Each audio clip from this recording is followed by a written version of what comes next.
नमस्कार.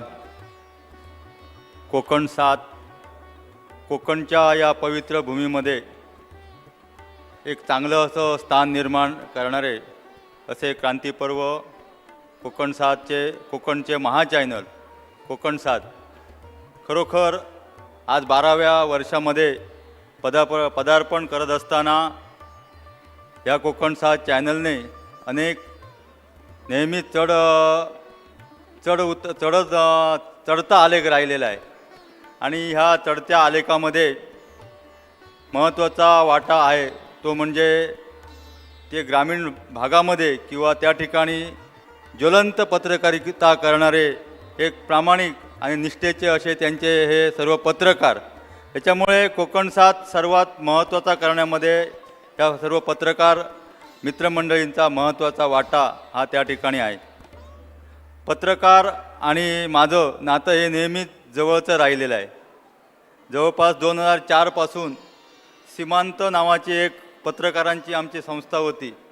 त्यापासून पत्रकारांचं आणि माझं नातं राहिलेलं आहे आणि कोकण 7चं नातं हे जवळपास गेली कित्येक वर्ष ज्यावेळी लाईव्ह सिंधुदुर्ग होतं त्यापासून नंतर आदरणीय सागर चव्हाण यांनी सागर चव्हाण आणि त्यांच्या सहकार्याने त्यावेळी लावलेलं हे रोपटं आज बऱ्यापैकी वटवृक्षामध्ये रूपांतर होत असताना आज संदीप देसाई असतील, आदरणीय आमचे मित्र दीपेश परब, ओरोसचे प्रतिनिधी लहू माडेश्वर, विनायक गावस, म्हणजे सर्वांची नावं या ठिकाणी अग्रक्रमाने घेतली जात आहे.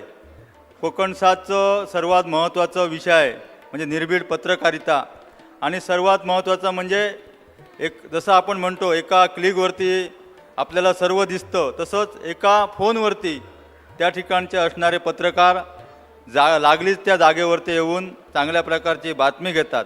त्यामुळे खरोखर त्यांचं अभिनंदन करण्यासारखं आहे.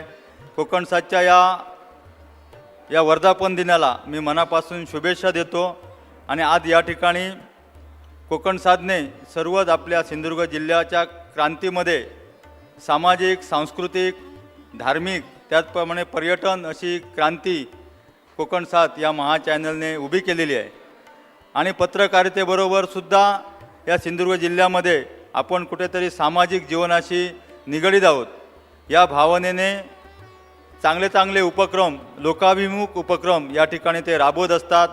आजचाच या ठिकाणी गणेश सजावट स्पर्धासुद्धा त्यांच्यानी पूर्ण जिल्ह्यामध्ये केली आणि आताच बऱ्याच या ठिकाणी बऱ्याच जणांचं या ठिकाणी सन्मान झाला तर त्यांचंसुद्धा मी अभिनंदन करतो. कोकण 7चा नेहमीच स्मार्ट लीडर आणि कोकण रत्न पुरस्कार हा नेहमीच होत असतो आणि या वर्षीचा कोकण आपला स्मार्ट लीडर पुरस्कार या ठिकाणी कोकण 7ने मला दिला. त्यांचं मी मनापासून आभार व्यक्त करतो आणि त्यांचे खूप मी या ठिकाणी अभिनंदनही करतो.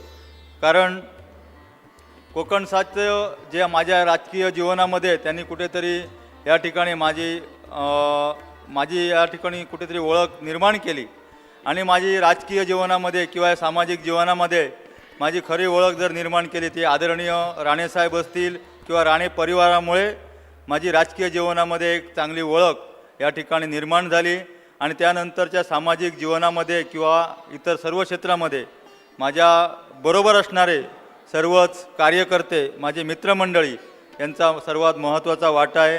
आज या ठिकाणी शिवसेनेचे जिल्हा प्रमुख आदरणीय संजू परब साहेब यांच्या मार्गदर्शनाखाली सुद्धा जिल्हा प्रमुख असताना आम्ही त्या ठिकाणी तालुका अध्यक्ष म्हणून आम्ही काम करत होतो. म्हणजे सर्वांनीच माझ्या या राजकीय जीवनामध्ये सर्वांचाच महत्त्वाचा वाटा राहिलेला आहे आणि या पत्रकारांचे ऋणसुद्धा मी कदापि विसरणार नाही आणि हा जो सत्कार या ठिकाणी माझा केला तर त्यांचं मी मनापासून आभार व्यक्त करतो आणि पुढच्या या सिंधुदुर्ग जिल्ह्याच्या या जडणघडणीमध्ये हा सत्कार मला नेहमी स्फूर्ती प्रेरणा देणारा हा नक्कीच ठरेल.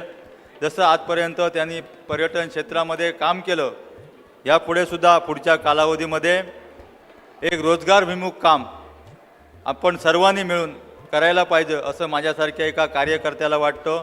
आजच्या या कार्यक्रमाला मला स्मार्ट लीडर देऊन पुरस्काराने सन्मानित केलात त्याबद्दल कोकण 7च्या सर्वच मान्यवरांचं या ठिकाणी आभार व्यक्त करतो आणि आत्तासुद्धा आपल्या जुई पांगम आपल्या मॅडम आहेत, म्हणजे खरोखर त्यांचं नाव राहिलं आणि गेली 7 ते 8 वर्ष चांगल्या प्रकारचं बातम्या या ठिकाणी ते समोर येऊन दिसतात. सर्वांना म्हणजे त्यांच्या ज्या एक शब्दाची जी ट्युनिंग आहे ही सर्वांना भावते. संदीप देसाई असतील, ते सुद्धा माझे खास मित्र आहेत.